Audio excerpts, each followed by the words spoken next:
Get comfortable, slow your breathing, and let your thoughts soften. Tonight we drift to London in 1666, when a dense wooden city met wind, drought, and flame.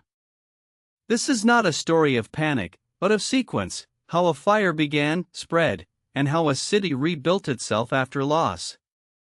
It is early September. Summer has been unusually dry. Timber houses stand close together. Upper floors jut over narrow lanes. Workshops store tar, oil, rope, coal, and other flammables. The city is lively and crowded, but structurally vulnerable. Before dawn on Sunday, September 2nd, a fire starts in a bakery on Pudding Lane. At first, this is not unprecedented. Small fires are common in pre-modern cities. What turns this one into catastrophe is weather and timing.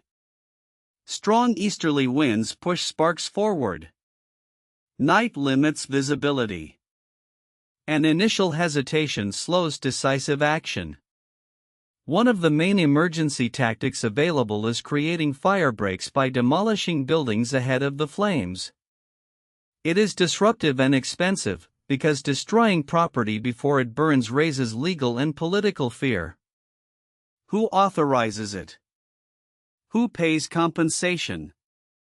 Who takes blame if it proves unnecessary? In those first crucial hours, hesitation matters. As morning rises, the fire outruns ordinary response. Buckets, hooks, and local bucket chains cannot match wind-driven spread. Flames leap across lanes. Warehouses ignite.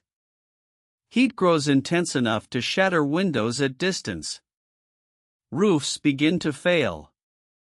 The city becomes a moving front of fire and embers. People carry what they can. Documents, bedding, tools, a box of coins, a family Bible, a cooking pot. Many flee toward open spaces and the river. Boats fill with salvaged goods. Carts jam streets. Animals are led or abandoned depending on speed and luck. For many families, the hardest decision is not what to save, but when to stop choosing and run. By Monday and Tuesday, the fire consumes vast sections of central London. Churches, halls, shops, and homes are lost in large numbers. St. Paul's Cathedral, then under repair with scaffolding, is eventually destroyed. For contemporaries, this is both practical devastation and symbolic shock. Landmarks that seemed permanent prove fragile. Rumors spread quickly. In crisis, people search for causes they can grasp. Foreigners and outsiders are accused by some crowds. Tension rises. Authorities must manage not only fire, but fear and blame. The social psychology of disaster appears clearly. Uncertainty seeks a target. Eventually, larger-scale fire breaks are enforced more aggressively. Gunpowder is used in places to blow up buildings and deny fuel to the advancing flames. As winds ease and defensive gaps widen, spread slows. By Wednesday, the worst is passing. What remains is smoke, ruins, displacement, and accounting. Estimates vary, but tens of thousands are left homeless. The official death toll is surprisingly low in some records, though historians debate undercounting, especially among the poor.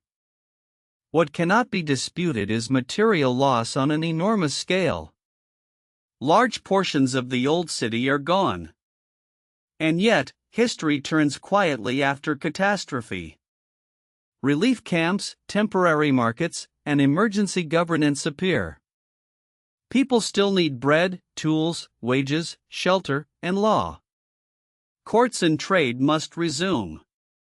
Credit networks must be repaired. Cities survive when routines restart. Rebuilding London becomes both practical project and political argument. Some visionaries propose grand geometric redesigns, broad boulevards, and rational grids. Many plans are elegant on paper. But property boundaries, ownership claims, and economic urgency limit radical redesign. The city cannot pause for years while every dispute is solved. So reconstruction blends ambition with constraint. One major change is regulatory. Building standards are tightened. Use of brick and stone increases in core areas. Street widths and construction rules are revised in ways meant to reduce future fire risk. This is slow institutional learning, a disaster translated into code. Christopher Wren and other surveyors, architects, and officials helped shape the rebuilt city. Churches are redesigned. Public buildings are reimagined. St. Paul's eventually rises again in a new form. But rebuilding is not only famous names. It is also carpenters, masons, laborers, clerks, and householders negotiating claims one block at a time. Insurance culture also grows in this environment. As urban fire risk becomes impossible to ignore, financial tools for sharing risk expand. Over time, this contributes to new business practices and eventually organized fire brigades tied to insurers. A burned city influences not only architecture, but finance. If we zoom out, the Great Fire is a case study in urban systems. Dense infrastructure, delayed decisions, weather amplification, information disorder, forced migration, then policy reform. The pattern feels modern because the mechanics are human and recurring. The emotional layer matters too. For survivors, rebuilding is not abstract resilience. It is grief mixed with invoices. Memory mixed with labor. Standing where your home once stood and deciding what comes next. The city is rebuilt by people who remember exactly what was lost. By the end of the 17th century, London is not fireproof. No city is. But it is changed. Materials, regulations, and institutions reflect hard lessons. Catastrophe has been converted, imperfectly, into design. So tonight, hold one simple image. A city after flame, still smoking, yet already measuring foundations for tomorrow. Wood to brick. Narrow lanes to wider lines. Shock to structure. Thank you for walking slowly through this history. If sleep is near, let it come with the rhythm of rebuilding, one stone, one beam, one quiet decision at a time.